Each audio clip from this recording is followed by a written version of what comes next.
Can you drive faster, please? You ask the taxi driver nervously. You arrive at the airport and quickly grab your bags from the trunk, rushing to the building in cold sweat. You bump into people in the crowd, apologizing on your every step, and finally, you're on board. In a few hours, you go from the airport straight to the yacht awaiting you in the harbor, and only seeing the shore drift away from you brings you calm. At last, your Bahamas vacation has begun. You lie down and close your eyes in peace. A slight rocking of the yacht wakes you up. You don't know exactly how long you slept, but the sun is slowly sinking below the horizon.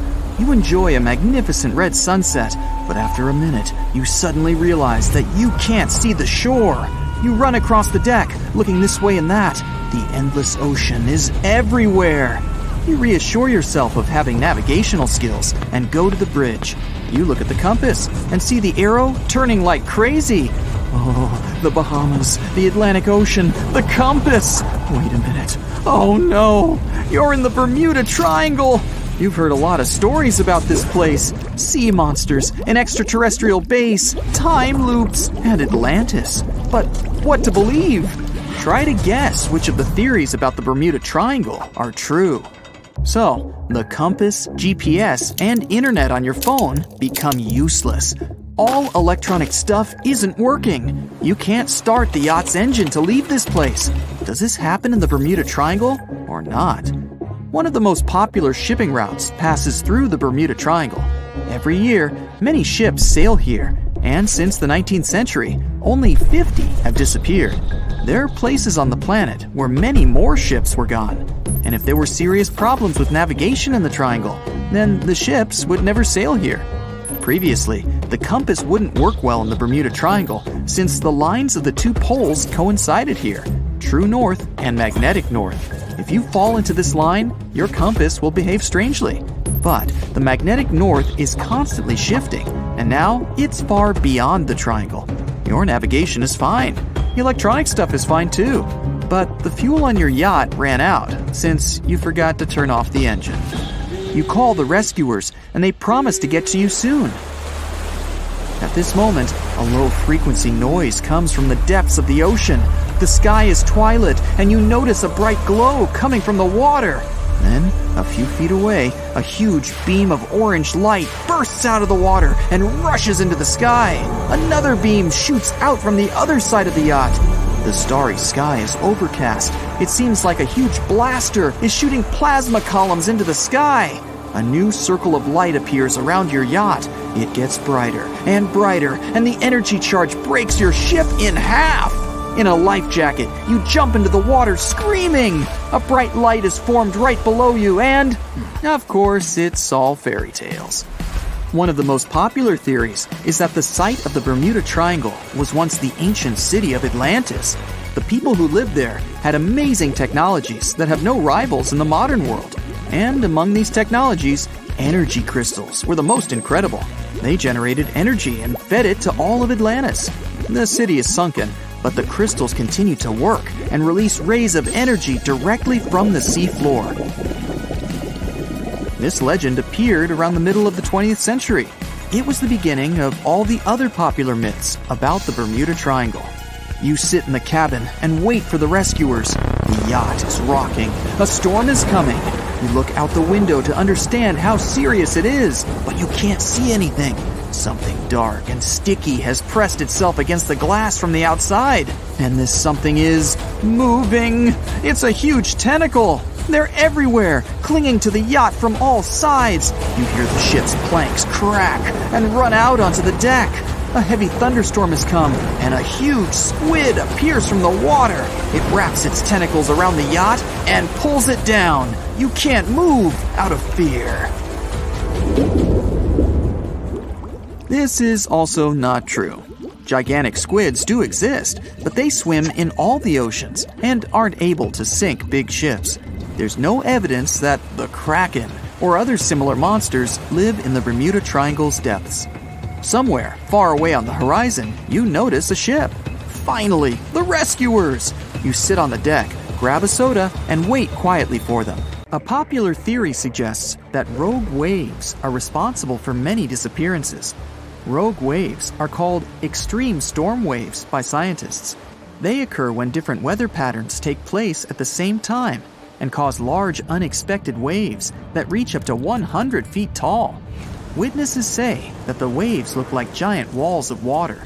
These waves could explain why ships go down fast and without leaving any trace. Joshua Slocum was an extremely talented sailor. He was the first person to ever sail single-handedly around the world. But sadly, he was no match for the Bermuda Triangle. In November 1909, Slocum said goodbye to his wife and set off on one of his usual winter voyages to the West Indies. Slocum's wife reported him missing after several months passed without any contact. It's said that he called in at Miami to resupply before vanishing into the Bermuda Triangle. The airplane involved was a Beechcraft Bonanza single-engine aircraft. On board, pilot Bruce Gurnon had 2 passengers, his father and business partner. They took off from Andros Island in the Bahamas and headed northwest for the Florida coast. It was December 4, 1970. If you draw up a map, trace a line connecting the island of Bermuda, Puerto Rico, Miami, and back to Bermuda, what do you get? Yes, it's a triangle, a sinister polygon known for mysteriously swallowing over 2,000 ships and 200 aircraft over the centuries. Bruce Gurnon's plane was within its hungry grasp. But this was a typical flight Bruce had made dozens of times before. The trip usually took about an hour and a half, with no hiccups or mysterious phenomena whatsoever. The men were no more concerned than you would be during your daily commute to work. Oh, but this time would be different. They would face very unusual circumstances indeed. Bruce took off and started gaining altitude. Strange things started happening right from the get-go. At an altitude of about 1,000 feet, he noticed a small cloud up ahead. But it kept growing. Not from the plane getting closer, this thing was actually getting bigger in size. Bruce had to fly through it, and he came out the other end just fine. Another mysterious cloud appeared at 11,500 feet. This one was massive, and Bruce had no other choice but to fly through it too. So he concentrated, took a deep breath, and in they went. At that moment, it got dark as night all around the aircraft. Not a single sliver of sunshine got through. But this wasn't a storm cloud, and it wasn't raining. Bruce was starting to get worried, and then, bam! He saw flashes of white light. They would appear and vanish quickly like lightning. But this pilot knew this certainly was no lightning. The flashes were so bright, they lit up the whole space around them. Bruce kept flying for another 30 minutes when he realized this was the same cloud he had gone through earlier when he started to climb. But now the cloud was cylindrical, and the plane was flying through its center. It was about 1 mile wide and seemed endless. Bruce thought he could never get out of that trap. But a minute later, he saw light at the end of the tunnel. He kept that yoke straight ahead. He was almost out of this nightmare. But all of a sudden, unexplainable things started happening again. The walls of the cloud tunnel began to narrow. In 1945, 5 TBF Avenger aircraft took flight for a routine training exercise around the Bermuda Triangle. In the middle of the exercise, the planes were struck by intense rain and heavy winds, despite the clear weather forecast. The pilots became extremely disoriented and radioed the base to report that their navigational equipment had stopped working. The last thing the base heard was, "When the first plane drops below 10 gallons, we all go down together." And then, static. The 5 planes and their 14 passengers were never seen or heard from again. On his very first voyage to the New World in 1492, Christopher Columbus sailed through the Bermuda Triangle. Columbus reported that one night, when he was on the deck of the ship, he noticed a giant light appear in the distance, unlike anything he had ever seen before. Columbus looked at his compass for direction, and it gave off erratic readings. You might have noticed that the Bermuda Triangle doesn't appear on any world map. This is because official institutions refuse to acknowledge that the area actually exists. In March 1918, carrying a crew of 306 people, The USS Cyclops left Barbados and headed home to Baltimore. The ship passed through the Bermuda Triangle on its journey and was never seen again. The Cyclops never issued any distress signal and disappeared without any explanation, making it the largest ship to go missing in the Bermuda Triangle. No wreckage has ever been found. The voyage started just like any other. The cargo ship SS Cotopaxi is making another journey to Havana, Cuba to deliver coal. It's November 29, 1925. For Captain Meyer and his crew, leaving Charleston Port, South Carolina, it will be the last trip the ship ever makes. Its route ran through the Bermuda Triangle. 2 days into the trip, the Cotopaxi sent out a distress signal. It had got caught up in a strong tropical storm and turned over on its side. The wind was very strong and there was powerful lightning as well. Rain gradually filled the ship's hold. Then there was a bright white flash, and the ship disappeared without a trace. Later, its wreckage was found in the Gobi Desert, which is in a completely different part of the world. All 32 crew members, including the captain, were missing. Of course, the part about the Gobi Desert is fictional. For one of his movies, Steven Spielberg came up with the idea that the ship was moved there by aliens. Still, in real life, the ship was never found, and its crew really did disappear. It was officially declared missing a month afterward, and nobody could find the wreck. It seems like a classic case of mysterious things going on in the Bermuda Triangle. But most mysteries are solved sooner or later. In 2020, the Cotopaxi was found. A man named Michael Barnett had moved to Florida to study shipwrecks off the coast. One wreck in particular really caught his attention. It was much larger than the others, and the locals called it the Bear Wreck. It was about 40 miles from St. Augustine in northern Florida, but no one had ever managed to identify the rusty hull. So Michael started to do some detective work.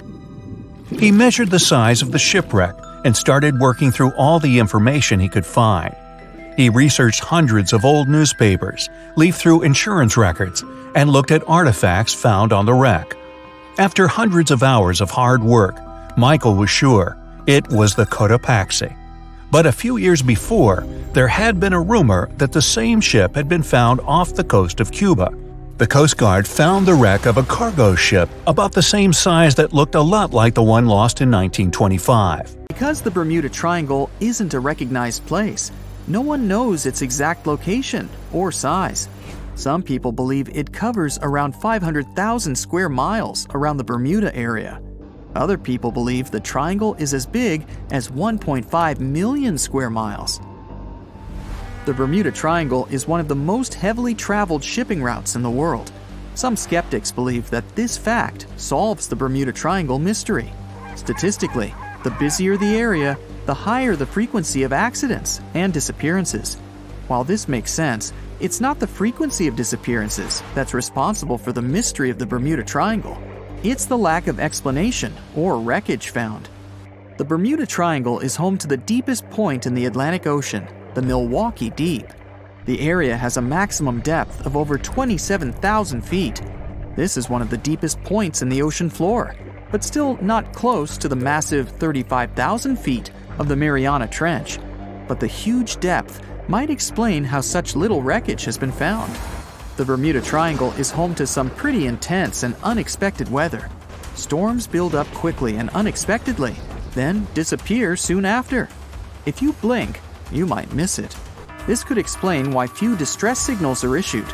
Pilots and sailors never saw the weather coming.